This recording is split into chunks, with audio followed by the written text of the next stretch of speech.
She didn't ignore the warning. She felt it, that quiet pressure in the chest, that moment where something felt off, but nothing proved it. So she stayed. There was no threat, no raised voice, no locked door, just hesitation. And hesitation became time.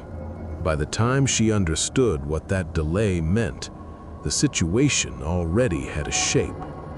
And that shape didn't look like a crime.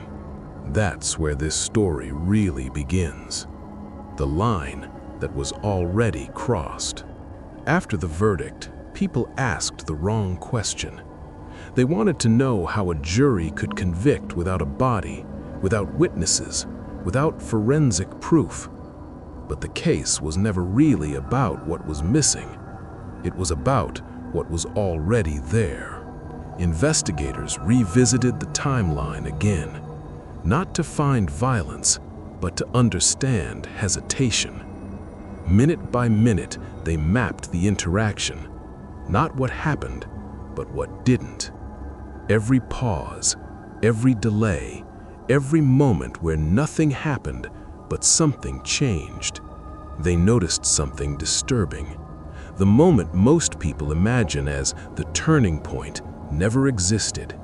There was no sudden threat, no raised voice, no locked door. Just a steady progression of normal behavior, normal words, normal requests, normal responses. So normal that the brain kept postponing action. This is where psychological crimes differ from physical ones. In physical danger, fear arrives loudly. The body reacts, muscles tense, heart rate spikes. But psychological danger arrives softly, as uncertainty. And uncertainty doesn't trigger escape, it triggers evaluation. The woman described it later in a way that stopped investigators cold.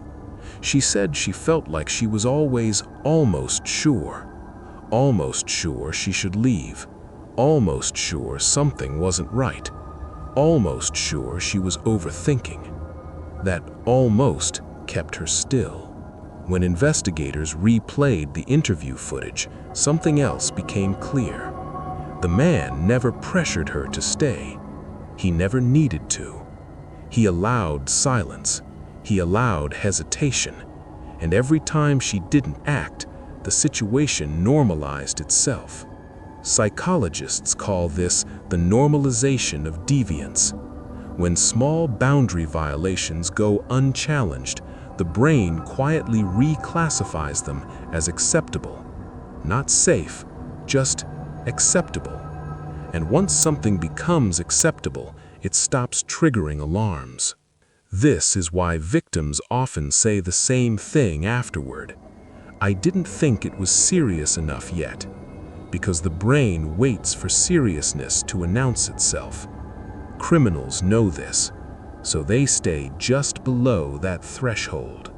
The man understood something most people don't. You don't need victims to trust you. You only need them to doubt themselves. Once doubt replaces certainty, the victim becomes responsible for maintaining calm, for being reasonable, for not overreacting. Investigators realized the crime wasn't a moment, it was a process built from politeness, from patience, from ambiguity. A process where every second that passed without resistance made resistance feel more dramatic. When the woman finally did leave, she didn't feel relief. She felt embarrassed. Embarrassed that she had been uncomfortable. Embarrassed that she hadn't acted sooner. Embarrassed that she couldn't explain why. That embarrassment delayed everything. Delay matters. Memory softens. Details blur. Certainty fades. By the time investigators stepped in, they weren't dealing with a clean narrative. They were dealing with doubt. The defense knew this. They didn't attack her character. They attacked clarity. They asked why there was no scream, no resistance, no escape attempt. They framed hesitation as consent.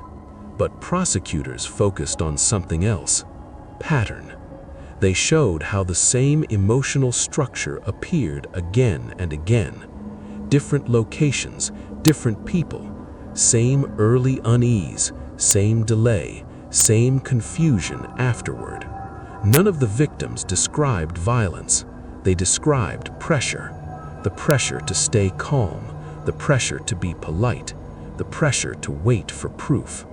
This is where the jury struggled, because the law is built to punish actions, not atmospheres, not ambiguity, not doubt.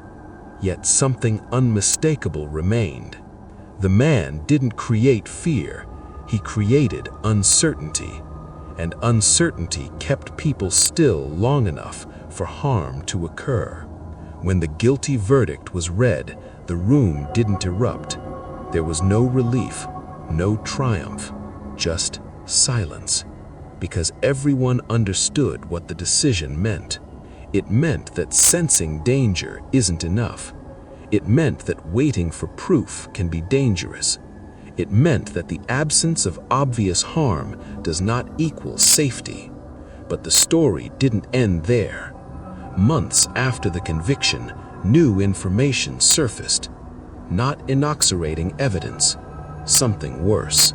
Investigators discovered that during earlier encounters, records had existed. Not criminal records, behavioral records. Concerns labeled nothing concrete. Warnings that never reached the right ears. This is why investigators say psychological crimes are the hardest to see, because they don't break rules, they bend them. And bent rules don't trigger alarms. Victims don't fail themselves. They wait for permission. Permission to be afraid, permission to leave, permission to say no. The tragedy is that permission often arrives only after the line has already been crossed. So when people ask why victims sense something is wrong but still continue, the answer is simple. Because doubt is quieter than danger, and criminals live in that silence.